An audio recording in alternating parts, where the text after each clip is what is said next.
Buenas tardes, mi nombre es Ulises Araya Chávez, estudiante de la Universidad de Costa Rica de la carrera de licenciatura en la enseñanza de los estudios sociales y la educación cívica.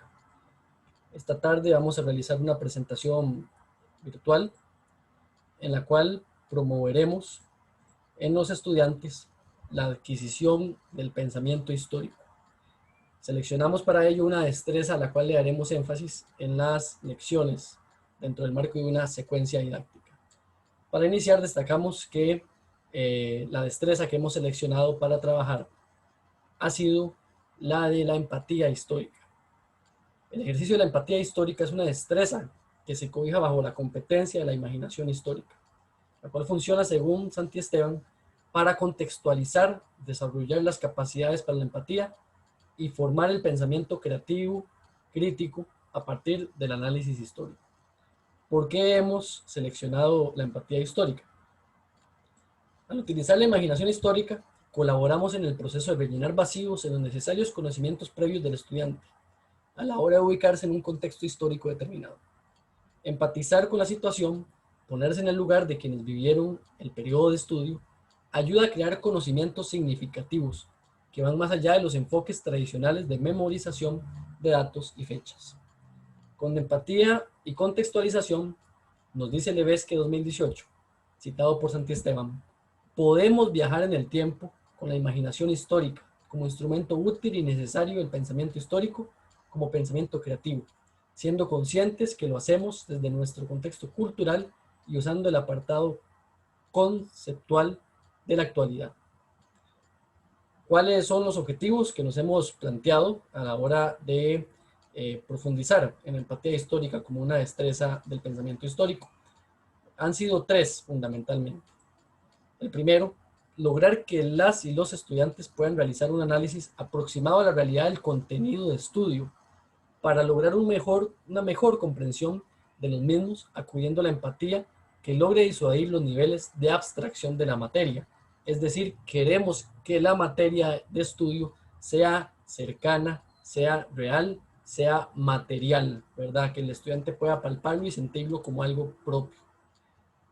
Dos, promover la obtención de perspectiva histórica por parte de las y los estudiantes mediante la relación empática del sujeto de estudio. Esto es, que el estudiante logre desarrollar ese sentimiento de cercanía hacia el objeto de estudio, hacia el sujeto de estudio, que logre, por decirlo de alguna manera, sentirse aproximado y cercano a él, y con esto poder lograr que el estudiante desarrolle una perspectiva en la cual se ubique dentro del sentir que tendrían estas personas o sujetos de estudio. Y finalmente un tercer objetivo, el cual tiene que ver con el propio proceso de esta destreza que vamos a desarrollar, es discernir si las actividades de mediación propuestas favorecieron el análisis crítico y la adquisición de un aprendizaje significativo en las y los estudiantes. Para ello hemos seleccionado un contenido dentro del plan de estudios del MEP de séptimo año. Este contenido es el relacionado con los pueblos originarios del territorio que hoy es Costa Rica. Ese es el contenido número D dentro de una eh, más amplia o más rama más grande, digamos, del conocimiento de esta materia en sí, de esta unidad didáctica, la cual es la 7.2.1, sociedades complejas y sociedades autóctonas de lo que hoy es América y Costa Rica. Este contenido de los pueblos originarios del territorio que hoy es Costa Rica consta para el MEP, en su currículum oficial, de 3 criterios de evaluación, que los resumo a continuación. El número 1 es describir los principales rasgos de la organización social, política, económica y cosmovisión de los pueblos originarios que habitaron el territorio que hoy es Costa Rica. 2. Reconocer la localización espacial y las características de los pueblos originarios que habitan en la actualidad el territorio costarricense. Y número 3. Identificar los principales desafíos que enfrentan el grupo descendiente de los pueblos originarios en la actualidad en el territorio costarricense. Y aquí me permito abrir un paréntesis para eh, iniciar explicando lo que va a ser esta secuencia didáctica.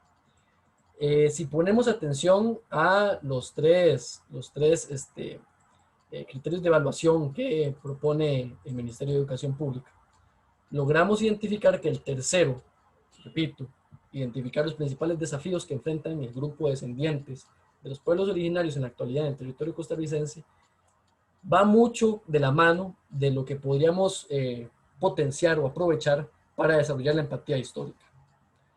Cuando el MEP nos invita a que busquemos potenciar estos criterios dentro de los estudiantes, podemos alterar el orden. Al final de cuentas, podríamos nosotros, y es lo que haremos a continuación en esta secuencia didáctica, poner uno por encima del otro. Es decir, y adelanto lo que vendrá a continuación, el tercer criterio, el de identificar los principales desafíos que enfrentan el grupo descendiente de los pueblos originarios en la actualidad en Costa Rica, vamos a iniciar con él principalmente, porque es el que más nos potencia y nos ayuda en la posibilidad de desarrollar una empatía. Esta empatía, a su vez, si nuestros objetivos salen como esperamos, logrará que el estudiante se sienta próximo y tenga un mayor sentido de ubicación y significado para los otros dos criterios de evaluación. Así las cosas, antes de iniciar con la secuencia didáctica como tal, es importante reflexionar sobre algunos conocimientos o conceptos básicos que debemos tener a la hora de iniciar la secuencia didáctica. Por un lado, el pensamiento histórico, que es la gran cobija bajo la cual estamos ubicados en este ejercicio. Es un concepto elemental para el desarrollo de la secuencia didáctica, puesto que pretendemos seleccionar una destreza que proviene del mismo. Adquirir el conocimiento histórico facilita procesos en donde el valor principal es el saber hacer, donde se construye el propio conocimiento. Para Verdú, Guerrero y Villa, se requiere de una nueva manera de trabajar en las aulas, que no consiste en decir a los alumnos que han de saber y cómo han de hacer las cosas, sino que han de entender el porqué de las cosas y construir su propio conocimiento, no tanto teórico, sino lleno de valores y de saber hacer, es decir, con conocimientos procedimentales. Ahora bien, secuencia didáctica. En la secuencia didáctica destacamos la importancia que tiene el proceso por encima del producto. Mediante algunos pasos didácticos y procesos de mediación pedagógica, se logran procesos de síntesis en los cuales se busca potenciar una destreza o competencia. Camps, citado por Araya Ramírez, indica algunas bondades que brinda la secuencia didáctica. A saber, número 1, contempla el aprendizaje como un proceso más que un producto, en el que importa la adquisición y el desarrollo de las competencias. 2, la secuencia didáctica da importancia a la evaluación formativa, la cual no gira en torno a un resultado final, sino más bien a un proceso de aprendizaje que pretende vincular habilidades y estrategias para lograr una meta. 3, permite determinar los conocimientos y habilidades necesarias para ejecutar una actividad. Y 4, vincula la autorreflexión y autoevaluación como parte del proceso de evaluación o valoración del propio aprendizaje. Conviene también entender qué es imaginación histórica. La imaginación histórica nos permite elaborar modelos conceptuales que ayudan a superar la complejidad de la realidad social. Santi Esteban 2010 expone que, mediante el aprendizaje de esta destreza del pensamiento, podemos construir estructuras conceptuales de la temporalidad. Teniendo una mejor comprensión de la ubicación temporal, podemos pensar históricamente. Además, se puede emplear la memoria como un instrumento de representación del pasado. Ahora bien, la destreza como tal, empatía histórica. Podemos decir que a partir del desarrollo de la empatía, es posible incorporar metodologías novedosas en los procesos de mediación en el aula. La empatía contribuye en la eliminación de los viejos métodos de la memorización mecánica, brindando una herramienta valiosa para la investigación histórica. Doñate y Ferrete plantean que existen dos posturas teóricas en torno al desarrollo de las emociones hacia los acontecimientos y personajes históricos. Esas posturas están determinadas por quienes consideran necesarias e innecesarias el desarrollo de la emoción. Desde nuestro punto de vista y desde el contenido que abordaremos, la emoción sí es importante de tomar en cuenta. Aceptamos el postulado que indica entonces que sí existe una relación entre la motivación y la emoción.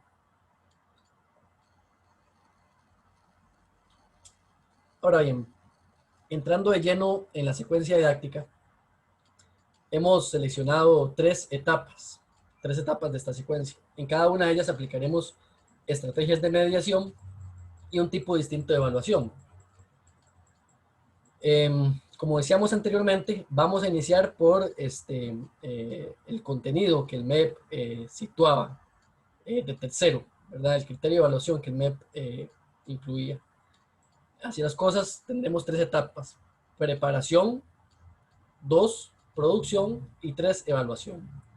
Y en esta preparación veremos 3 ejercicios. En la de producción haremos un ejercicio en el cual se aplicará una evaluación formativa con un trabajo colaborativo. Y finalmente hablaremos muy brevemente de la evaluación final, sumativa, formativa, que estaríamos aplicando. Para eso me voy a ayudar con una presentación muy breve que nos permitirá ver las distintas etapas con más detalle de la secuencia didáctica. Así que me permito hacer la proyección del caso en este ejercicio. Vamos a ver.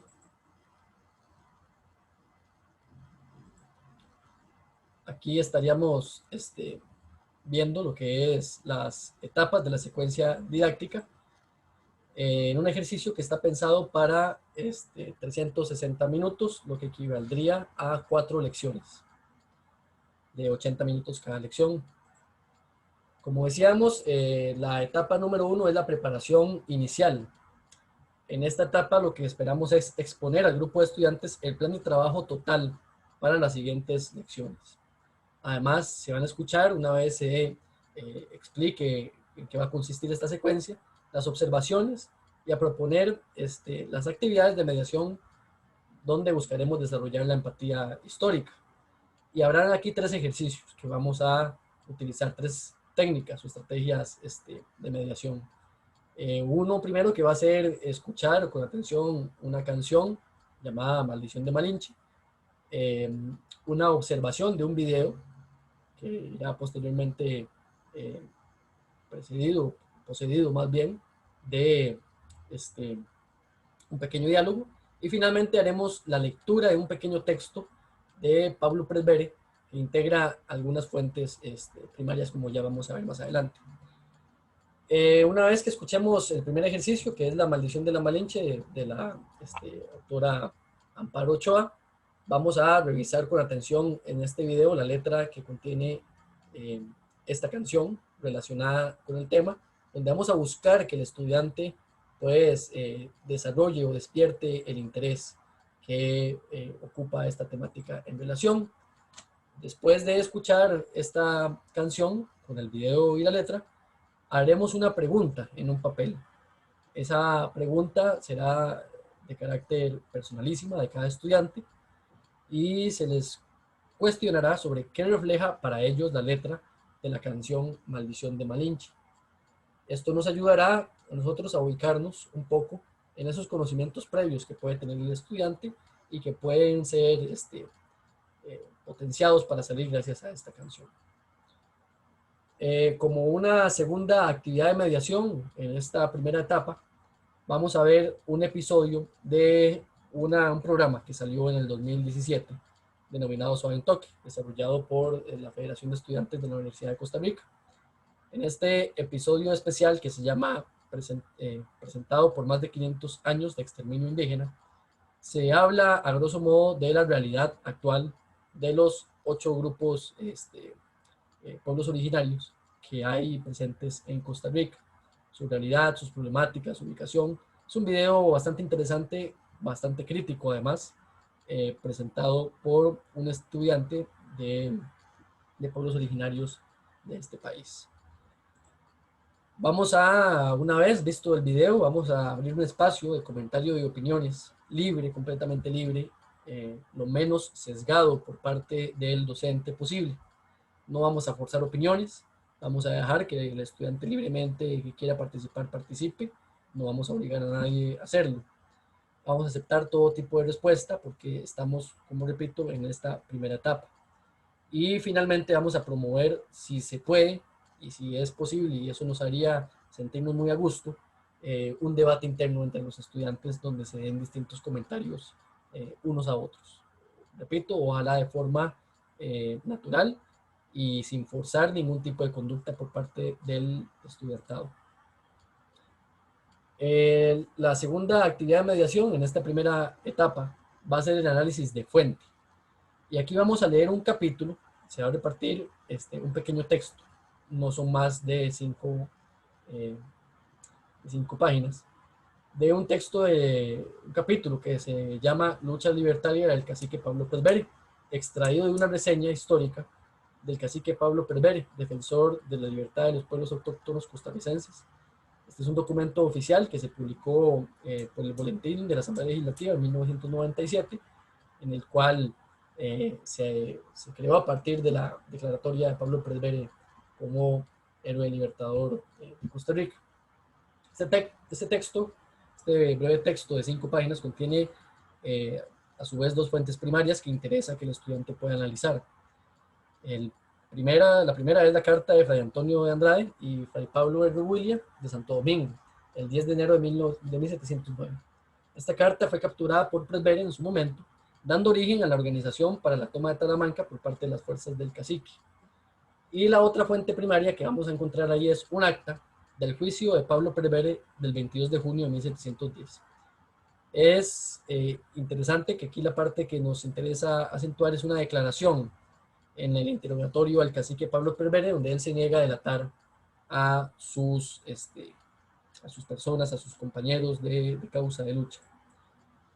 Y vamos a preguntar posteriormente al estudiante, una vez que se haya leído, con la siguiente cuestión. Imagínese que se encuentra usted en la posición de Pablo Presbere durante el juicio tras su captura.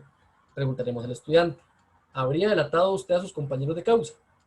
Vamos a ver, será interesante pues ver si a estas alturas tenemos algún nivel de desarrollo de afinidades, de empatías, ¿verdad? En dado caso que se haya logrado en este pequeño fragmento crear algún arraigo hacia la figura de Pablo Presbere. Por supuesto, todo esto debe ir, tengo que hacer un paréntesis para decir que todo esto irá previamente con reseñas del docente sobre las figuras, que se complementarán con el texto que anteriormente mencionamos. En la segunda etapa de esta secuencia, que hemos llamado de producción, vamos a hacer una evaluación formativa, porque el docente se va a limitar, una vez dadas las instrucciones, a ver y contemplar cómo se desarrolla el trabajo en el grupo. Para ello vamos a dividir al grupo en 8, a razón de 1 por cada pueblo originario. Como decíamos, el rol del docente será únicamente de facilitador. Las instrucciones serán anotadas con mucha claridad en la pizarra, y vamos entonces a pedirle a cada uno de estos grupos, una vez entregados los materiales, que podrán ser un papelógrafo y pilots, y algunas imágenes para recortar, vamos a hacer una exposición, vamos a promover que se haga una exposición de los pueblos originarios de Costa Rica. Vamos a hacer una ubicación dentro del papelógrafo con la silueta de Costa Rica en la que los estudiantes podrán pintar y dibujar. Vamos a situar ahí datos de interés de los estudiantes, esto es muy importante. Serán ellos mismos los que buscarán qué datos consideran importantes a la hora de exponer. Sin embargo, entregaremos una guía básica para promover algunos de estos datos, pero muy pocos, porque lo que nos interesa es que el propio estudiante busque. Al finalizar el trabajo, cada grupo realizará una exposición de lo que investigaron propiamente, muy importante en Google. Si la institución tiene biblioteca, también podemos acudir a ella. Finalmente, la parte ya de la evaluación sumativa e informativa la vamos a dejar para el momento de la prueba escrita. Y aquí en la prueba escrita vamos a entrarnos en 2 secciones del examen, donde vamos a ver los contenidos desarrollados. Una desde un enfoque sumativo de lo aprendido en clase, mediante cuadros sinópticos dentro del examen. Y una pregunta de desarrollo donde sí se consultará lo siguiente y donde vamos a evaluar una vez más el carácter formativo de las actividades. Luego realizar una valoración personal, dirá la pregunta del desarrollo, establezca una comparación con la situación de los pueblos indígenas en Costa Rica y explique cuáles privilegios considera que puede poseer usted, el estudiante, en relación a la realidad de nuestros hermanos de los pueblos originarios. Aquí entonces buscaremos sintetizar si existió conocimiento significativo del estudiante que lo haya logrado comprender y empatizar con los pueblos originarios. ¿Cómo lo vamos a ver evidenciado? Por supuesto, se elaborará una rúbrica en la cual buscaremos resaltar cuáles son estas posibilidades o estos escenarios en los cuales el estudiante logra en un plano ideal reconocer privilegios en su vida de los que carecen a raíz del estudio nuestros pueblos originarios, con muchas carencias hoy en día. Aquí tenemos un poco la exposición de los créditos y la bibliografía que utilizamos para esta secuencia didáctica. Y finalmente, me permito nada más resaltar los retos y limitaciones que podemos enfrentarnos. En los retos, por supuesto que el manejo del tiempo será siempre el principal de los retos en el medio del sistema educativo costarricense, donde nuestra materia de estudio cada vez se limita más. Otro reto importante que me parece que tenemos a la hora de potenciar la destreza de la empatía histórica y del pensamiento histórico como tal es cómo medimos los niveles de empatía. Es decir, ¿cómo hacemos esa rúbrica? Y si bien hay distintos criterios y hemos visto en clase, en las lecturas que hemos analizado, distintos indicadores, siempre me parece que es un reto a la hora de que hablemos de empatía, de que hablemos de la importancia de los procesos más que los resultados, es un reto equiparar eso a la hora de limitarlo o introducirlo dentro de una rúbrica. Y dentro de las limitaciones, por supuesto que siempre en el día a día de la clase hay limitaciones como los conocimientos previos de los estudiantes o distractores que pueden haber siempre en una institución. Así las cosas, esta sería la secuencia didáctica que expongo para el curso y agradezco mucho la atención. Muchas gracias.